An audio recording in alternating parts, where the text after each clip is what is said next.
حضرات گرامی، میں بیٹھے بیٹھے سوچ رہا تھا کہ خاکے بنانے والے ان خاکوں کو بنا کے وہ خاکے بنانے والے نور کا کیا خاکہ بنائیں گے؟ اور جس کی سیرت کا گواہ اغیار بھی رہے ہیں، جس کی راتوں کے گواہ دشمن بھی رہے ہیں، جس کے اخلاق کا سورج جس وقت سے چمک رہا ہے قیامت تک چمکتا رہے گا، اس ذات پر کیا حرف تنقید بلند کرو گے؟ میں تو تمہاری اس دام تصویر سے یہ سمجھا ہوں کہ تم نے مغرب میں اسلام کو روکنے کا جو طریقہ اختیار کیا ہے یہ وہ طریقہ نہیں، کیونکہ وہ جان چکے ہیں کہ اسلام کی حقیقت یہ قیامت تک قائم رہنے والی ہے، تو انہوں نے خاکے بنا کر اسلام کو بدنام کرنے کی کوشش کی۔ وہ یہ سمجھتے ہیں کہ ہم بانی اسلام پر حرف تنقید بلند کریں گے تو اسلام پست ہو جائے گا، لیکن وہ ظالم کیا جانے کہ یہ وہ حقیقت ہے جس کو جتنا دبایا جائے یہ اور اٹھتا چلا جاتا ہے۔ آج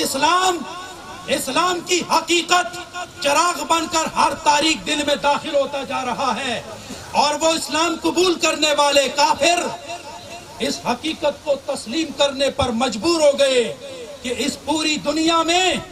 اگر کوئی امن کا مذہب ہے تو وہ مذہب اسلام ہے، اور اگر محبت کی کوئی خوشبو دیکھنی ہو تو وہ اسلام کی تعلیمات میں ہے۔ مسلمان ہو کر حقیقت اسلام کا قلادہ اور غلامی مصطفیٰ کا پٹا گلے میں ڈال کر انہیں جینا بھی اس میں بھی مزہ آیا اور مرنے میں بھی مزہ آیا ہے۔ حضرات گرامی، آج میں سوشل میڈیا کے ذریعے آپ تمام احباب کی تائید سے ایک بات کہنا چاہتا ہوں کہ ناموس رسالت کے لیے ہمارا سر بھی حاضر ہے، ہماری جان بھی حاضر ہے، اور ہماری دولت بھی حاضر ہے، اور ہماری اولاد بھی حاضر ہے۔ میں آپ تمام کی تائید چاہتا ہوں، ہاتھ کھڑے کر کے